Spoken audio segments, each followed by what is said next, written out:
Okay, hello everybody. We are at the fourth spiritual physics meeting. Unfortunately, when we recorded it with everybody, I didn't have recorded the call. I didn't have the recording button pressed. So I'm just going to review. This is the fourth um, meeting we had together, and we're still on the chapter of Cosmogenesis. And this is going to be really part 3 of this chapter. There's a lot in this chapter. So I'm just going to take you through a summary. And there's going to be 2 parts to this fourth lesson. One that I'm recording now, because I hadn't recorded the initial second part. And the second one will be the call that we had with the group together. So in Cosmogenesis, this chapter has been about understanding what is happening for this divinity to come and have an experience here in matter. And I think the book says it very well, and I want to just summarize page 27 at the bottom. And these last 3 lectures, these last 3 meetings we've had have been about understanding this process of what happens to a divinity when it's coming into the world of matter. So on page 27 at the bottom, it says, the process by which matter is formed, because as the divinity is entering the realm of matter, matter is being created. And this is what we are exploring in this chapter of Cosmogenesis. And this explains it well. So the process by which matter is formed is part of a complex system consisting of different interacting elements. And there's 6 of these elements that have been identified in this chapter. And that's why this is taking long, because we're going through these 6 different elements, or these different elements that have been categorized in 6 pieces, if you want. So, but the part we're at now, the piece that we're at now, one of the elements we are discussing now are the derivative laws. And the derivative laws come from, in the real, there are laws, primordial laws. When and these are also translated here in the material world, but we don't call them primordial laws anymore because they change as they enter the world of matter. And what is left is what we do have that's having an impact here. They're called the 8 derivative laws. So this video is about touching and exploring the 8 derivative laws. So here we are. And we had fun with just reviewing them. So the 8 derivative laws are helping to create a container and forces on this container that matter has to play with in order to form itself. So these 8 laws have what is called a time matrix, which means that they have a algorithm to them. And what we've seen is a lot of what's being created here is numerical in value. So here we are again, the laws have an algorithm. They have, the Damanhurians have figured out some of the algorithms of the derivative laws, which can be used to create and play in the magic sphere of magic. But at that time when the book was published, they didn't know all of the algorithms of the derivative laws. So that's the time matrix is important to understand that these derivative laws have an algorithm to them. And there are 8 of them, and we're going to define them one by one. The summary forms, because we talked about them before. So the first one is the fall of neutral events. This is the real coming into matter. These are that's not totally correct. So the raindrops of energy, neutral, that have the potential to become a physical event. So there's this constant rain of fall of neutral events, and they are, as they're falling, they're getting tainted by the divine forces that are present, and then when they hit a material object, they become what we call saturated. So they take on, they change from being neutral in their expression to now being part of whatever they're touching. So they're no longer neutral and they're saturated. And all of these fall of neutral events that touch matter become saturated, and that's what creates time. The ones that don't touch anything remain and become unsaturated. And we've learned from Veslau, who contributed in one of our discussions, that the unsaturated events can be used by time travelers. So it's like a potential of events that can happen by saturating these unsaturated events that are left in time packets, in time. We won't get into that. So that's the fall of neutral event. It's one of the derivative laws. The other one is synchronicity. And synchronicity is very interesting because synchronicity is not by cause and effect. It's not because something happened that something else happens. It's more of looking at events as they are on a kind of string. And if a pull is happening over here, like the flap of butterfly wings happens over here, all of a sudden, if that event is on that same string, it also gets affected. So it's not necessarily cause and effect. Synchronicity is really more of a correspondence. Something happens and if in one area and it pulls events in others to happen. So that's the law of synchronicity. Like the first law that we talked about, fall of neutral events and synchronicity, they're both affected by being close to synchronic lines. They become more potent around synchronic lines. So there's more of them. So there's more potential for things to happen. Then the next law is the soul atom. And the soul atom is, the soul atom travels, it's an atom that travels through the whole universe at zero time, it's touching every form, all constantly. And it's not touching the whole form, but it's creating a symmetry line, almost just like an outline of that form. So that's why it can move so fast. And the symmetry line is, we'll discuss it a little bit further, but the soul atom creates the symmetry line, and that's how it travels on everything very quickly. You have to realize that that's enough for now. Then there's the law of divinity, and this is this law is not the divinity that is man-made. It's not the primordial divinity. It's a law. And this is the law that allows the primordial divinity to have an experience in matter. This is the law that allows for this. It's the myth of the mirror. So that's a simple version of this law. That's really all we're given at this point. Then there's the other law, the fifth law, which is called the time matrix. And the time matrix has the function to maintain balance in form. And this works closely, so maintains balance. What I mean by that is that it manages the mass and energy. So we are going to stay with the concept that we hear in physics, that the universe is a closed system. Energy cannot be created and destroyed. So this time matrix makes sure that all the forms have this balance in the world of form. So it's constantly adjusting and making sure that there's enough energy and mass that they balance out in form, in the form. And the value of the universe must stay constant to the value of 1. And the time matrix law maintains this balance. And then we have the geometric essence law.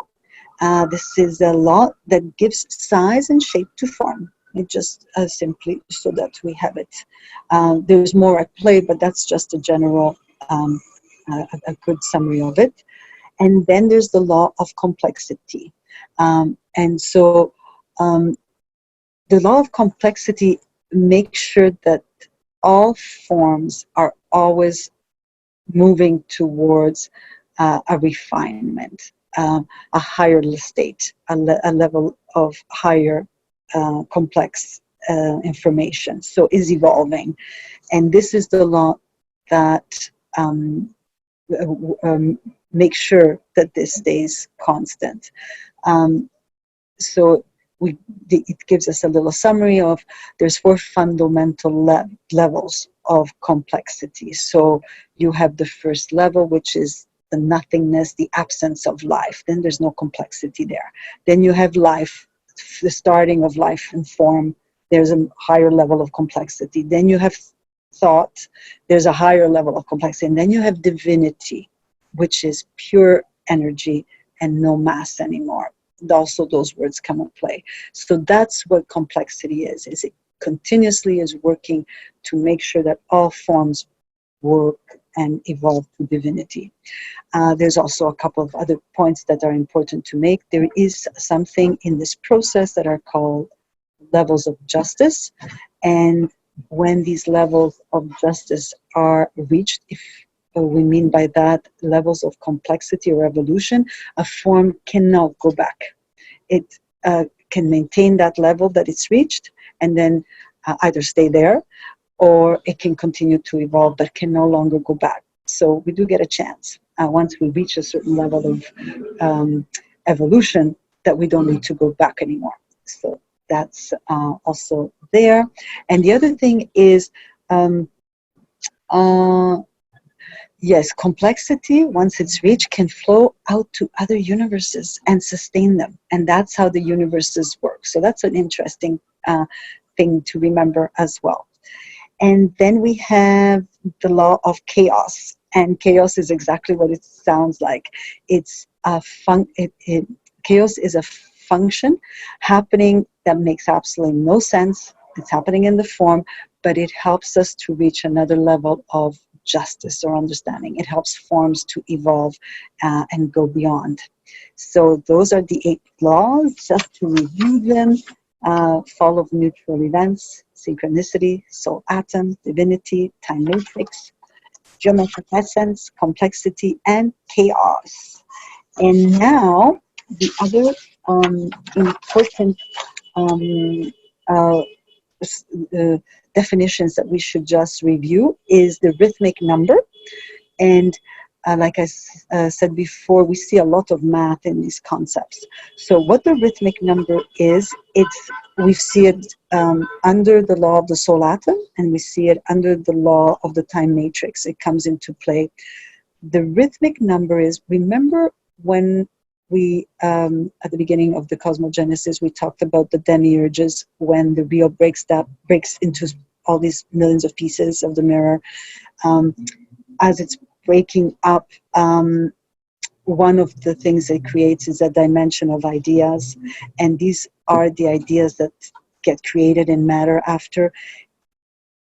Those ideas get a number, a demiurge onto it. So that number helps the laws, these eight derivative laws, to work with that idea and start shaping it into matter. So that's at the first level. And so the demiurge is this number that codes the idea, while the rhythmic number is the number that goes on top of that idea once it starts to become a material form. So it's the other layer of the idea. And once again, it allows the laws to now interact with that matter.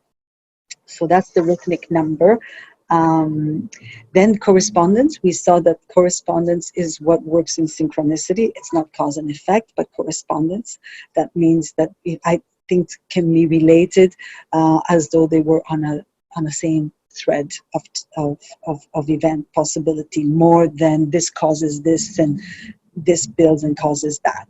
So that's it. And then the symmetry line we talked about with the soul atom, and it's how the soul atom is able to move through all of matter at 0 time, and it can do that because of the symmetry lines. It's not an outline of a full picture of the material world, but just an outline of each forms that are making up the material world. So the symmetry line is important. And I think I want to leave you with something that we read. I think it's good to read again about the symmetry lines, and it sort of ties everything together. Let me see if I find it here. And this is on page 44. And it talks about a mass and energy, but I think it's important to really summarize some of these things we discussed. So some mass and energy can have at least 20 variations per second. From the point of view of human perception, an instant has a duration of 4 seconds. So we can say that a rhythmic number corresponds, is composed of no less than 80 symmetry lines. So all this potential is being created at 0 time, and then we decide as the observer what we choose. Yes, this is part 1, and then we'll go to part 2. Okay. And we'll record from now. Okay, it's the static stopped. Yeah, brava, okay. And now it's recording. Oh, that's too bad. Okay, it's better than nothing. We start to record. Okay. Yes, so Christine, yes. At some point in the book, Coyote did confirm to me, Alessandra, it all comes from one source, and then it splits. And the forces are always one, there's always a balance between them. You know what, Eva, you might have to turn off the iPad. Okay. And then we'll see if it works. If not, you can put it back on. I turned it off. It might not be you then. Oh, is it me? You know what, Chris, can you mute yourself? And we'll Okay, hang on. I think I can. Hang on. Okay, now it stopped. So, I'll okay. mute. So you know what? If it happens again, we'll just take a pause, and maybe we'll start muting one at a time and seeing if it does. But Chris, come back on. It's okay. It's okay. It's not on anymore. Okay, perfect, guys. So that was the nothingness, and then the next part. Anything else on that, guys? No, it's okay. And then and then this chapter, this section, it's called The Universe, the Threshold, and the Real. And this is not one of those 6 elements that we were going through. This is just something that was put here to help us understand matter and the real a little bit more clearly, is what I read when I was going through it. And maybe what we'll do is we'll read it a little bit. Give it the initials. To have a more complete view, we must investigate between matter. Okay, I think I'm going to read the first 2-3 chapters. Okay, because I think it's of the book, page 54. Is that okay, guys? We'll read that. Yep. Or does somebody want to read it? Should I read it? Okay, I'll read it. I'll read it. So the universe, the threshold, and the real. With the definition of the derivative laws, we have given an initial explanation of the phenomenon that manifests within matter. But to have a more complete picture, we must investigate the relationship between matter and the real. To be precise, there are 3 different states of being that we will call form matter. The 3 forms. There are that we call form, which is matter, the threshold, and the real. So there's 3 things: matter, the threshold, and the real. And there you have the little picture that shows that. The threshold is an intermediary dimension found between matter and the real, and represents a condition in which the laws are still primeval, even though they have already been partially modified. And once again, in this case, time and matters are absent, while the dominant element is information, or more specifically, the memory of form. Okay? So there's the material world that we are familiar with because we're living in it. There's the threshold, which is where we go when we dream, when we astral travel. And it gives us a taste of what the real can be. And then beyond that is the real. And in this threshold, you'll see as we develop other topics, especially our souls. Oh, hi, Matt. Hello. Can you just tell us who you are, Matt? Vesla, is that you? Hi, Matt. I don't know who you are. We'd like to know who you are. Hold on, manage participant. Hold on. I might be able to. Oh, Matt, you don't have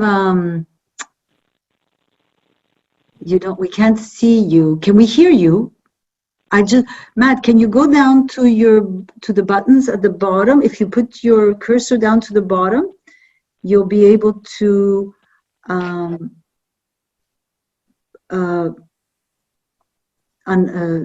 take out your video so we can see you. I just want to see who you are.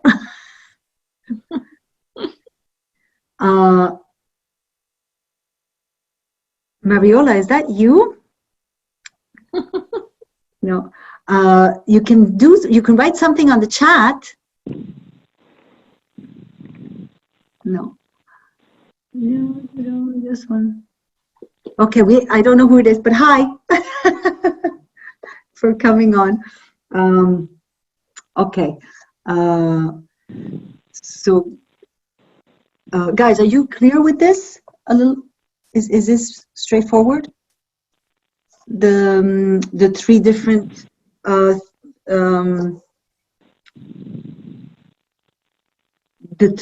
states. There's matter, the threshold, and the real. And in the threshold, we're going to talk a lot about the threshold, is where everything that happens here in matter, all the experiences we have here in matter, get left in the threshold. All that information. Okay? So that's the important thing to know there. And the concept is represented in the, okay, so we have the figure below. What drives the whole, okay, so this is the figure they're talking about, guys. The little, so matter, so one egg inside the egg. You have form, you have the threshold, and you have the real. And it's represented. So this is important. What drives the whole system, so we don't lose sight of this, what drives this whole system is the real, which exerts its influence as a continuous flow descending into matter, similar to what we observed with the concept of the fall of neutral events. And this flow is carried out by the structures called the attractors.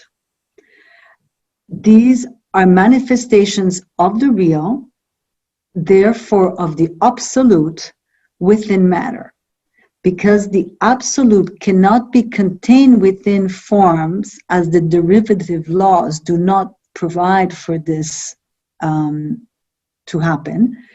An attractor, okay.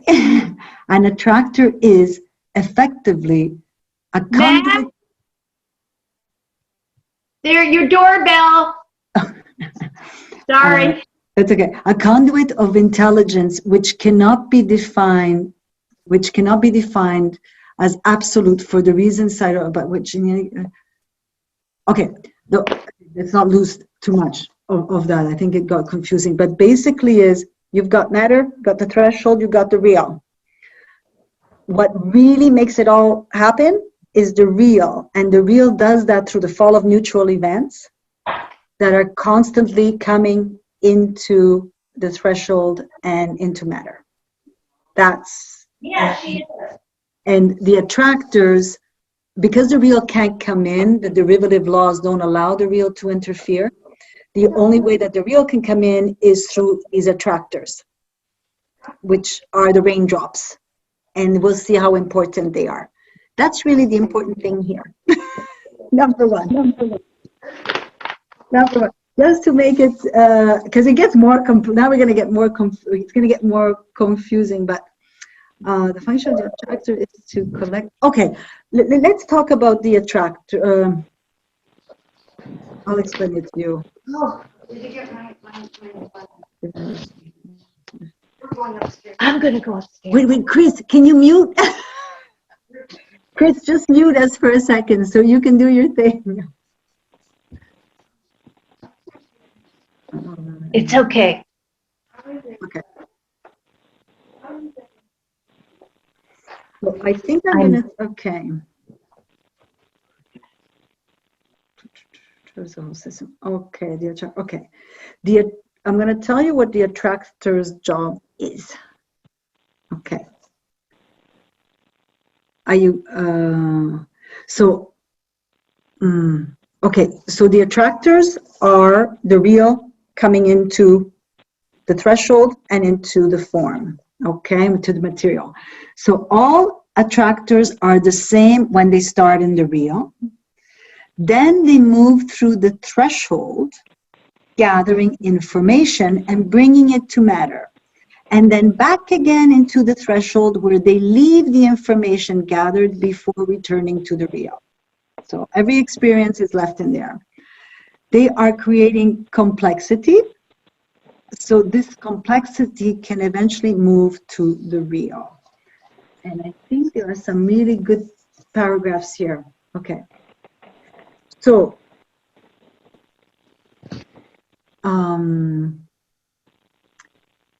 the real can't have an experience here. So it comes through in these raindrops, through these attractors. The attractors are just neutral.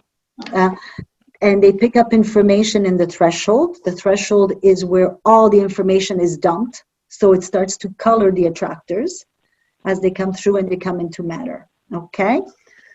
And this is important. And then when the matter, no longer exists, it lives its course, and the attractor goes back up, gathered all this information, right? Because it's evolved. Even though it's a stone or it's an animal, it's evolved. It leaves all this information. If it's divinized, it goes up to the real with it. If not, the attractor leaves it in the threshold and goes back up to the real. Can you visualize that? Does that make sense? Give me a pulse, guys! Yeah, it makes sense. Okay. No, I don't feel I'm talking to myself. Okay. This is important. So page 55. Okay, let me just... Are there other words that can be used, like are attractors angels, or like is there a different way to explain? Yeah, the attractors to me have this, that's why these words are important for us to get familiar with. Think of it as the raindrop of the sea. Have you ever heard of that concept that God is the sea and we're raindrops of that sea? Think of it as that. The real is the sea, and the drops of water are the attractors. The attractors is a definition that comes from their spiritual physics. It's like a particle of their spiritual physics. It's called an attractor. It's like pi. It's a word. It is, Cindy, it is the real. It's the real, but the real can't enter. Okay. Because of the forms. So the only way it can enter is in this little tiny attractor, which you defined as a little, you know, and I think it gets defined further on with the building blocks of matter. Okay. So there is, unless somebody else can come up with another word, but think of it as this, the real is the ocean, and this is a droplet of the ocean. So the real is God. Yes. Okay. Yeah. Yeah. The real is God. If you need to put it in that context, yes, the real is what people would define as God. Yeah. I don't want to use. I don't feel comfortable with, because we have used God. When you say God to me, I think of religion. And so I think maybe for me, the real is much more liberating because of my construct. You know, I grew up in Italy. We were going to church and it was Latin. So for me, God, it's like, oh my God. So the real sounds really like, oh, I can live with that. So I just don't, I think it's good, like the attractors, to use different words so that we don't have a predefined notion in our minds. How about unbounded consciousness? Unbounded consciousness, all concepts. So I know, Cindy, you're trying to make sense of the concepts, but I am going to also invite you to move away from those concepts. Okay? You can use it as to help you to understand them, but unbounded consciousness, real, are maybe new terms you want to start to use, because now as you're exploring all this, all of a sudden that word God is expanding as well. You know, it's not anything you ever heard defined in the teaching.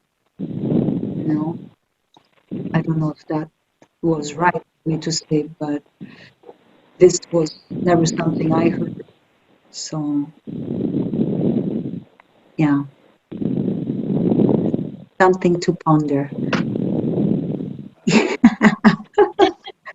Did it help? Did it help a little bit? Yeah. Because I don't use the word God, but I just needed to. Yeah, orient, right? Yeah. Around the topic. Yeah. So that's okay. Then the information is okay. So I wanted to read this on page 55. So the information resides at the threshold, which has the function of preserving. Okay. Oh, this is important. So the information that is gathered with the attractors as it's coming, as it's going back up and going back to the real, the information that the attractors leave in the threshold is here. It's explained here. The information resides at the threshold, which has the function of preserving the complexity that has been produced within matter until the moment in which this complexity obtains a higher enough level to be able to directly access the real. What was defined as divinization of matter in the first chapter. So, when a form becomes divine, it gets to ride up into the real with the attractor, and it stays. So, and with my discussion with Coyote, some forms that have reached that can hang out there a little bit, and then sometimes they come back down. So they have to be really, really, really pure to hang out there forever. So sometimes before we get to really stay up there, we keep coming back down. So it's, yeah. Shamans seem to be able to do that. Yes, and maybe, I'm going to invite you all, really, take a little, paper and write some questions as we go along. I'm not keeping the questions, but what I would like to do is at one point when we get to a good level, a good understanding of all this, to get Coyote so we can ask him questions. And before we do that, so Chris, I'm going to say to that, that it explains the shamans very well, what I just described, what Coyote was explaining to me, that some forms that have reached a certain level of complexity get to jump into the real for some time, but then they have to come back down because it's still, to be up there and stay in the real, there has to be really a deep refinement. So it's very possible, and this would be a question I would like to ask. Can you keep this question, or would you like me? Okay, so keep this question, and we can ask Coyote. Do shamans in their practices going up with the attractors to the real for a moment of their journeying, or are they staying in the threshold? And my understanding of the threshold is there are different dimensions in the threshold. We learned that when we were doing astral travel, that there are different levels in the threshold. So the lower levels, and then there's the higher levels. So maybe the shamans are just going up to the higher levels of the threshold, but they haven't left the real. They haven't left the threshold. Because my understanding of leaving the threshold, now that I'm talking to you, is that you have no longer a body. So I think you can go into dimensions, which is all in the threshold, but I don't know if you can go to the real, because in the real you lose the form. So I'm not sure, but it's a question we can ask. Any thoughts, you guys, as we are discussing? The divinities, right? The divinities are the ones that can go up and come down.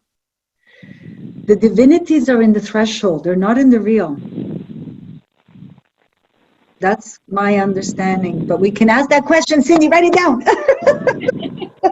But Cindy, we created the divinities, Right. except for the one, the creator. We did everything else were of the thoughts of the human race.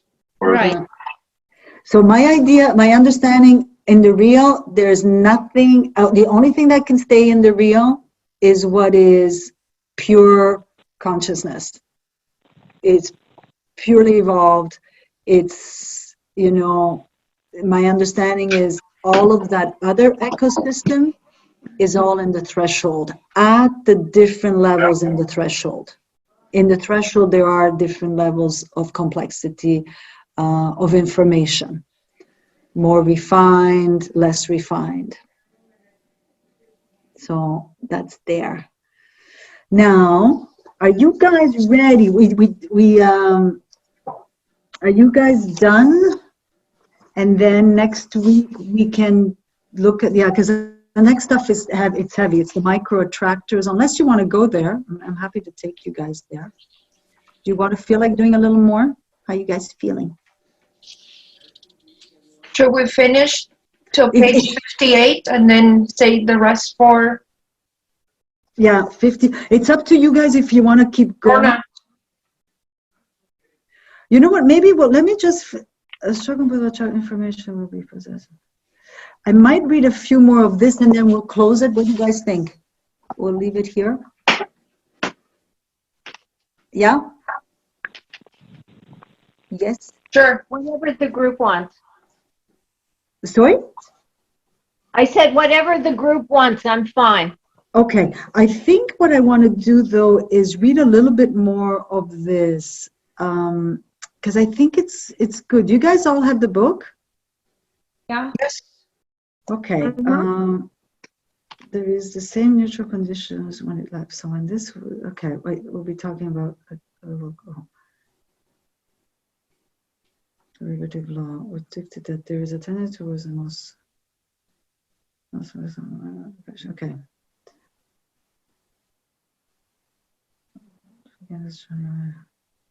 Okay, I think to start the next part, which is the micro attractors, it can get confusing. It's probably better if we do it with a fresh start.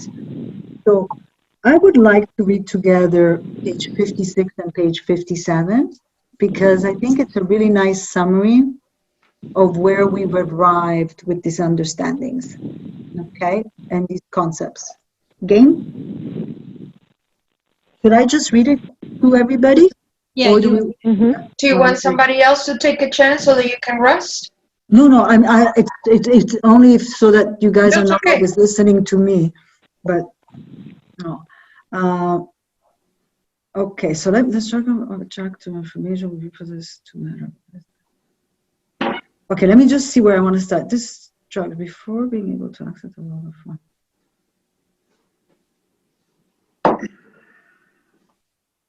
Okay, so I think, okay, so we're going to start on at the bottom of page 55, because it's going to be a summary of Cindy, how God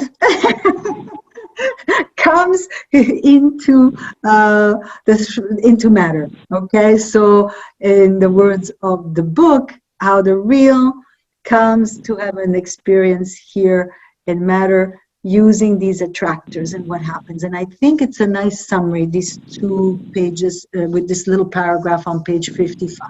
So that's what we'll read together. So page 55 at the bottom.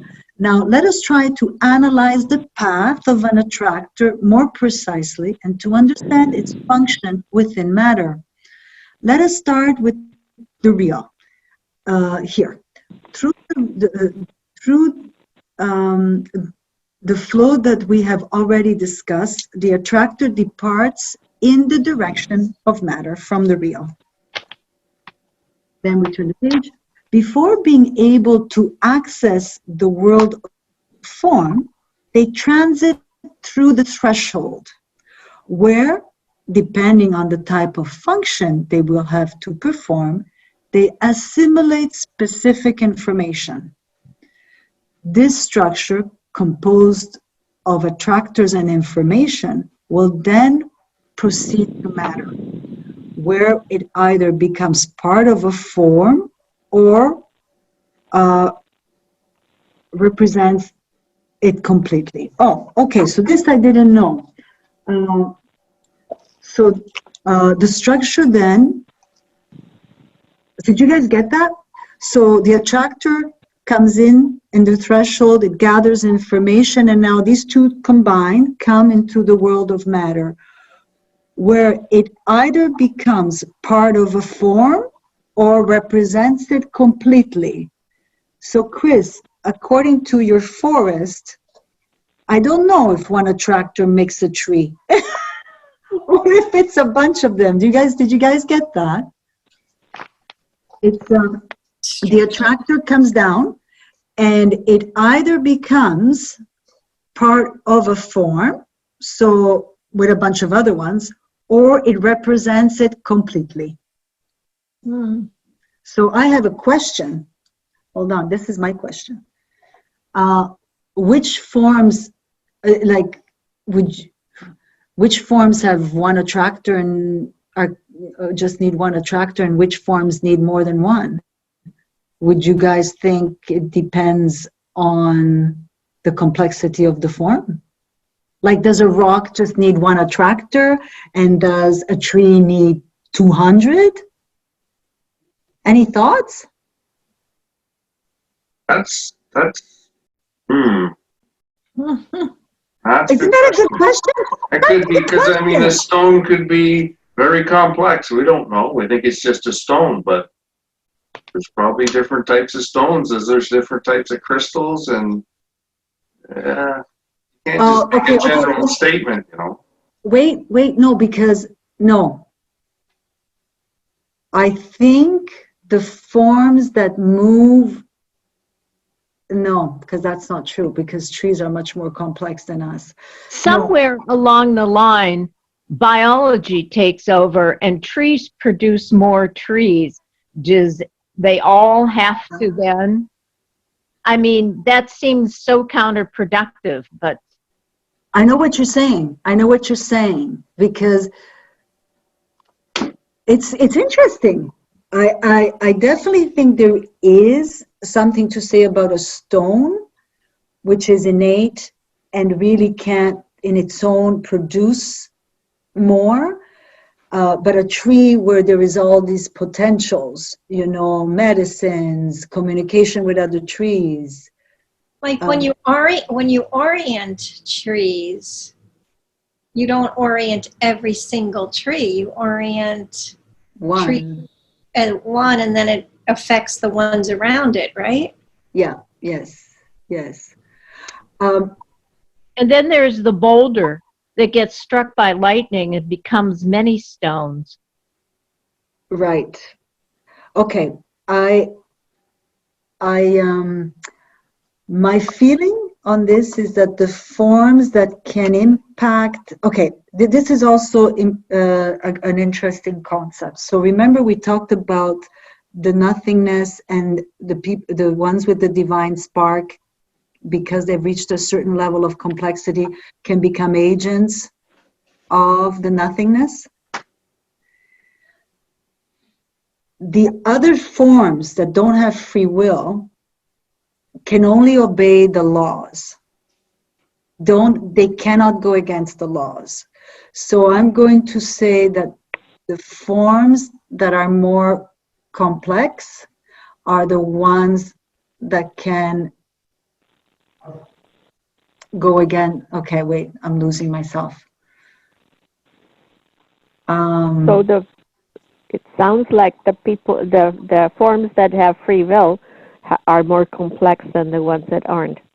Right. And so I guess in relationship to the attractors, I would say they would have more attractors than a form that's a little less complex. So if you look at page 58, it gives you the different types of attractors.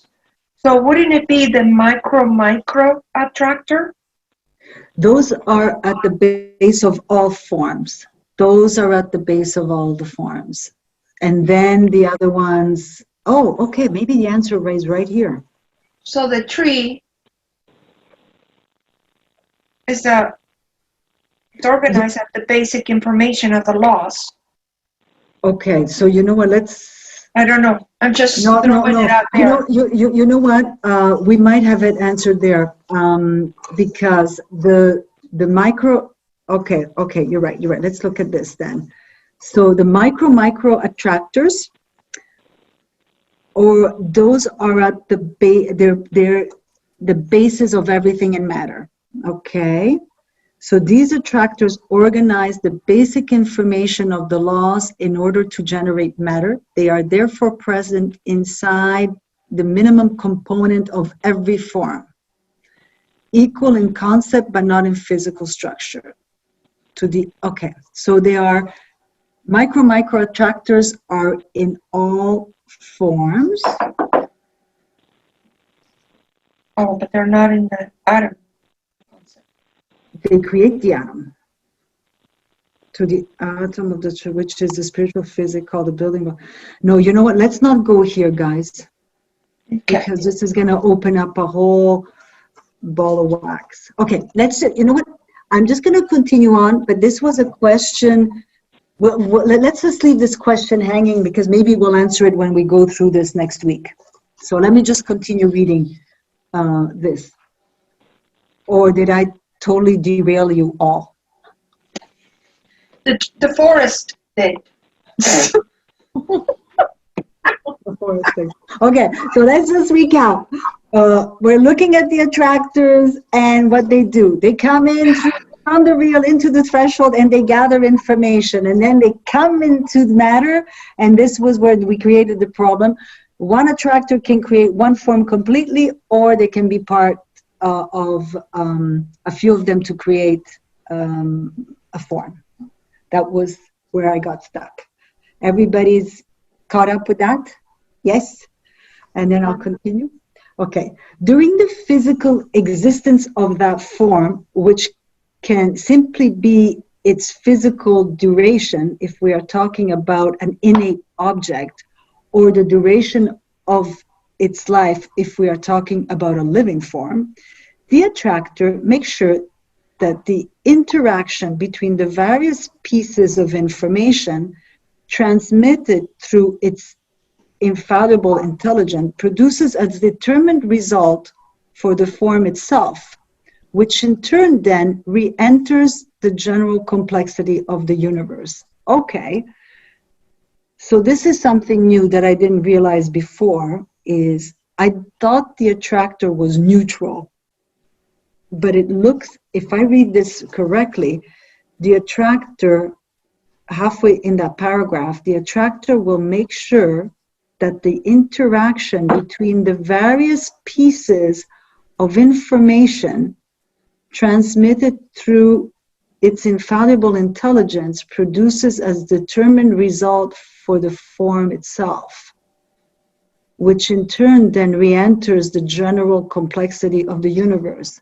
So I'm reading this, and if you guys need to read it by yourself, let me know. But I'm reading this, and this is new information for me, because it sounds like the attractor is influencing the form. Mm. Do you read that? Mm-hmm.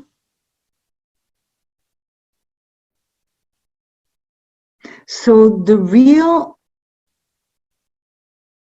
see, I thought the attractors were new. Okay, am I reading it wrong? It seems like they influence. Yes, eh? Yeah. The attractors influence the form through its intelligence, like it brings in its knowledge. I thought it stayed neutral. But your chakra will make sure that the interaction between the various pieces of information transmitted through its infallible intelligence produces a determined result for the form itself, which in turn then re-enters the general complexity of the universe. Okay, that was interesting. Should I continue? Mm-hmm. When the form materially ceases to exist due to physical destruction, death, to use the language of the laws, any other phenomenon resulting in certain rhythmic number no longer corresponding to a form, the attractor travels backwards and returns to the real, taking with it the memory and the complexity reached by that form and depositing it at the threshold. From here, it continues on to the real, arriving there in the same neutral condition as when it left. So what will be the destination of the memory we are talking about at this point? Where will it go? So this memory is the memory that the attractor, all the information the attractor left in the threshold. To answer that question, we need to talk about a general principle supported by the derivative law, which dictates that there be a tendency towards the most economic use of energy. Consequently, no one element can be wasted. What we will witness, therefore, is a sort of recycling of the memory in question, which will be drawn by a new attractor as it descends towards form. Remember that there is a continuous flow of attractors, which we can now see are both entering and exiting matter, where it will be placed within a new form. In this manner, the level of complexity previously attained will not be lost. In fact, it will allow the new form to begin its journey already armed with that basic potential. So every experience that is ever been had here has been left in the threshold. So we all benefit from what already has come before us. So that is really the term evolution. It is continuously happening as this information is left.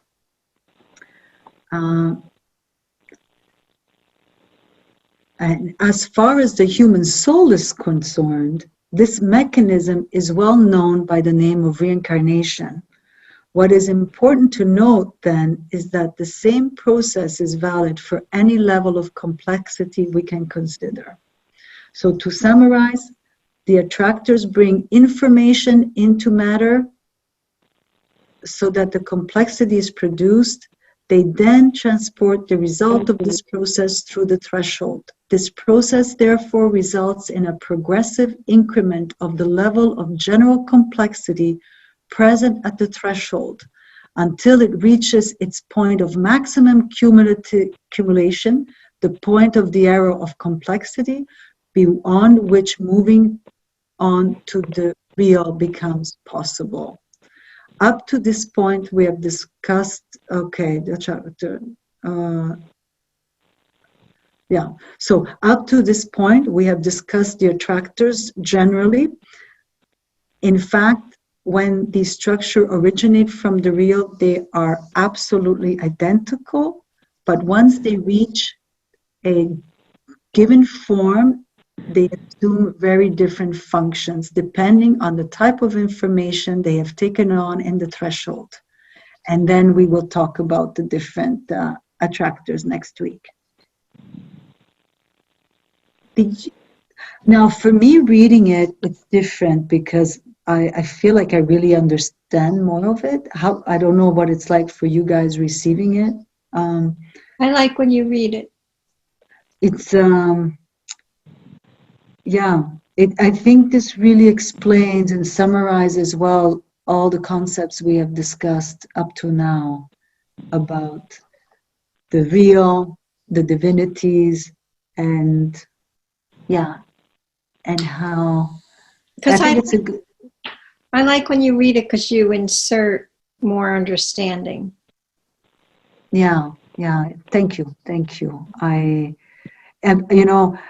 There's a few books in my life that every time I read, they're like, oh, I get new things, and this is one of them. Mm. My other one is my homeopathic one. It's like, oh my God. Every time I read it, we study it, we're like, oh my God. It comes like new information. No, I think with this book, unlike anything else I've ever read, drawing really helps. But Yes. you keep drawing and you keep crinkling it up and drawing a new one. But I think that's how we learn. That's how we retain the information, because just reading it, unless you're drawing it out, to me, that's just how I learned. You read it, but try and draw it out and then draw it till it makes sense. Yeah. Because there's always seems to be something a couple of pages over that, I got to redo it, or I got to add this, or it's just easier to look at it. Because now I picture all these attractors, and they're always there. They're just like webs in a spider web. They're always there. They're going both directions, right? And you have different thicknesses, let's call it, for the 4 different types, whatever. But I'm thinking, when you look at that, bingo, right away, you get the whole concept once you've read it. And then just thinking, the one thing you got to tell Coyote is illustrations will really help so many people understand this better. Yeah. I did it through my notes, but I agree with you. It's to make the concepts pop and stay in your mind and layer them. Yeah. It's so very Make sure that you have illustrations that work on all. You got to read through the chapter before and the chapter after, and then adapt what you've drawn to make sure it all matches. It's a big undertaking, but I think it'll help everybody. But it's highly abstract material, and we live in a concrete world, and so trying to somehow bring such high level of abstraction down to the concrete is really challenging. And I think you're talking about one plane when you're talking about a piece of paper, like 2-dimensional, so it is challenging. And what I think what we'll see, Chris, is exactly what Duncan was saying. You know, when you first start, it looks like so etheric, but as you start to layer it and you start to create the picture, all of a sudden you see, oh, there's a structure here. Mm-hmm. It's just that we've never been taught to think of our world in this really expanded way. And I also feel that we all benefit by having these kinds of discussions because it changes us. It changes, you know, when we work through these things, it has an impact. Changes our neurons. Yeah, it's good for us. It's good for our brain. No, but I think this is good for now. I'm sorry that this one didn't get recorded at the beginning because we did a nice summary, but that's okay. That's okay. Just out of curiosity, where is Coyote? What's he doing? He's in Italy. Hold on a second, Bella. Let me just see if I can pause. I'm going to pause, stop the recording. So, yeah, cancel. Do you want to stop recording? Yes.